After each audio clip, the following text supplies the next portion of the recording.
Bom, e nesta semana, a Confederação Nacional da Indústria revisou para cima a expectativa para o PIB brasileiro neste ano. A entidade prevê um crescimento de 1,4% na atividade econômica.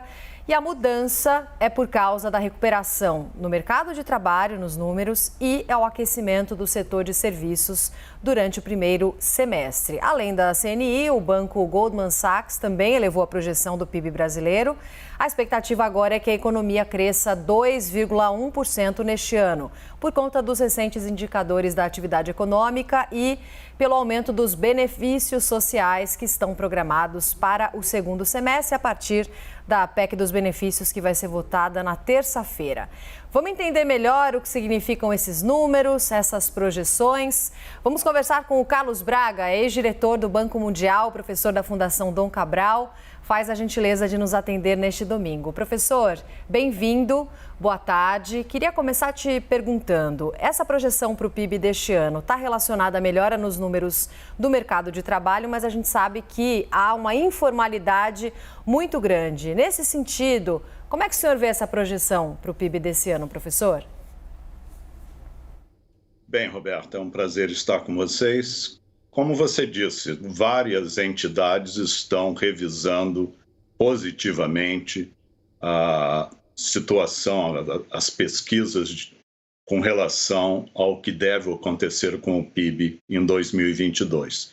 Como já foi mencionado, em parte isso reflete números para o setor de serviços melhores do que a gente esperava até recentemente.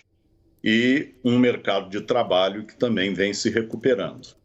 Ao mesmo tempo, nós sabemos, eu costumo sempre mencionar John Kenneth Galbraith, que economista só faz projeção para dar credibilidade à astrologia. Na realidade, nós temos uma série de incertezas, mas de uma maneira geral, são essas variáveis em termos de uma melhora do setor de serviços associada com a diminuição dos problemas de saúde pública, embora todos saibamos que a pandemia continua, mas certamente após janeiro houve uma melhoria nos indicadores e com isso maior mobilidade e também não temos assim a expectativa de lockdowns, de quarentenas significativas. Então, o setor de serviços tem sido o motor dessa recuperação nesses 2 primeiros trimestres de 2022, e a expectativa é que, pelo menos no segundo trimestre, vai se manter uma situação relativamente favorável. Agora, temos uma série de turbulências no ar, desde a guerra da Ucrânia, implicações para preços de commodities, particularmente energia, como também o que vai acontecer nos bancos centrais do G7, dos países industrializados. A expectativa é de aumento significativo de taxas de juros no segundo semestre. Isso, naturalmente, vai criar uma situação complicada para o Brasil. Professor Carlos Kenzô agora falando, professor, eu gostaria que o senhor fizesse uma análise para a gente em relação à expectativa que a gente tem agora da aprovação dessa PEC dos benefícios, né, que está no Congresso para essa semana, agora que pode ser aprovada ao longo dessa semana, e o impacto disso para as projeções dos próximos PIBs aí, principalmente do próximo trimestre, professor.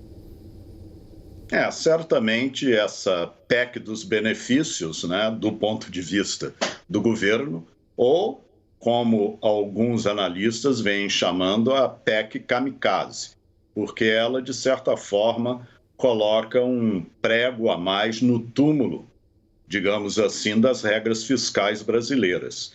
Nós estamos falando aqui de cerca de quase 42 bilhões de dólares, né? A maior parte disso associado com o aumento do Auxílio Brasil, mas também temos aí benefícios associados com benefícios para caminhoneiros, a questão do subsídio do etanol, transferências para os estados e Distrito Federal. Quer dizer, tudo isso cria uma situação em termos da política fiscal brasileira de grande turbulência, particularmente porque é uma PEC com, teoricamente, uma data para o seu fim, né? 31 de dezembro desse ano. mas existem implicações, por exemplo, com a ideia do fim da fila do programa para o Auxílio Brasil, que vão se estender em 2023. E é por isso mesmo que a gente observa o seguinte: se a gente olha as projeções para o PIB mundial e para o PIB brasileiro nos últimos 6 meses, é interessante observar que, particularmente a partir da guerra da Ucrânia, projeções de organizações como o FMI e Banco Mundial caíram quase 1% em termos de expectativa para o PIB mundial. No entanto, em relação ao Brasil, houve um aumento da expectativa, e os dados que vocês mencionaram da CNI, de 1,4%, o Banco Mundial está prevendo 1,5% para 2022, o FMI ainda um pouco mais cauteloso, prevendo aí algo da ordem de... ainda está por volta de 0,8%. Mas, de qualquer forma, é interessante observar que o Brasil está na contramão do resto do mundo a despeito de toda essa, digamos, instabilidade na economia mundial. O porquê disso? Bem, há razões associadas com o controle da pandemia em termos no Brasil, né? Graças a termos alcançado uma cobertura vacinal muito significativa, né? Sabemos que a pandemia não acabou, mas pelo menos a taxa de fatalidade caiu dramaticamente. Então, isso tudo cria uma situação que, no curto prazo, sem dúvida nenhuma, nós vemos uma melhoria. E essa melhoria vem junto também com essas medidas na área fiscal que vão dar um alento adicional ao consumo no segundo semestre. Mas é bem verdade que isso vem também na contramão da necessidade de controle da inflação. E nós sabemos que a inflação é particularmente perniciosa para as camadas mais baixas de renda da população brasileira. Sim, queria que o senhor falasse um pouquinho mais sobre a situação da inflação, professor, até porque as pessoas podem ter contato com esses números da projeção para o PIB deste ano e ficar sem entender, poxa, mas então por que eu estou com essa sensação tão ruim em relação à economia, o dinheiro não rende, não consigo comprar tão bem no mercado? Quando que viria uma situação melhor, pensando em economia aqui no país? E ainda nesse sentido, professor, essa projeção de um PIB mais positivo não se mantém em 2023, se a gente olhar para frente. Correto, né? Na realidade, se nós olharmos as previsões para 2023, da mesma forma que a gente observa esse aumento na previsão para 2022, a gente vê agora das várias organizações internacionais, como o Banco Mundial, por exemplo, que antes previa um crescimento aí por volta em 2023 da ordem de 1,7%, agora já caiu para 0,8%. Quer dizer, a gente vai pagar essa conta, né? A mesma coisa ocorre, por exemplo, com instituições como o IPEA no Brasil. Quer dizer, nós estamos acelerando a economia em 2022, mas essa conta vai chegar em 2023, dado o desequilíbrio fiscal associado com a mesma. E aí vem de novo a questão da inflação, né? Quer dizer, a arma que a gente tem é basicamente o Banco Central utilizar a política de juros e vem fazendo isso. Na realidade, o Banco Central brasileiro saiu à frente da maioria dos bancos centrais ao redor do mundo em termos de um aperto monetário e, como nós sabemos, num curto espaço de tempo, a Selic foi de 2% para hoje 13,25% e muito provavelmente em agosto vai para 13,75%.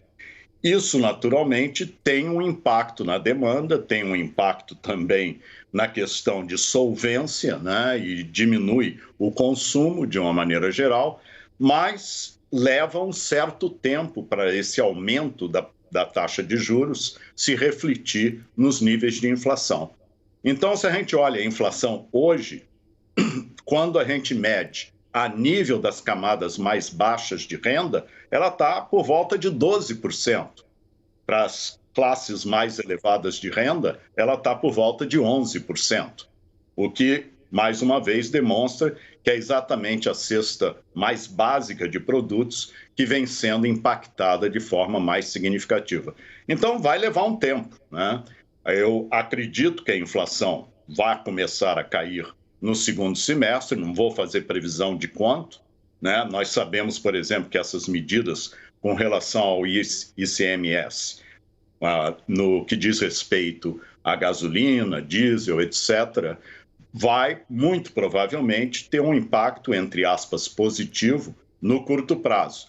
Mas tudo isso cria essa tensão e, no final das contas, vai depender muito do que acontece, por exemplo, na Ucrânia, né? Nós sabemos que hoje o preço do petróleo, que é uma commodity, no mercado internacional, está 30% acima do que era antes da guerra se iniciar em fevereiro desse ano. E isso, na medida em que a guerra continue, a expectativa é que esse prêmio vai continuar. A gente pode caracterizar isso como custo para o resto do mundo da guerra da Ucrânia. E, nesse sentido, vai afetar o Brasil, vai continuar a afetar o Brasil.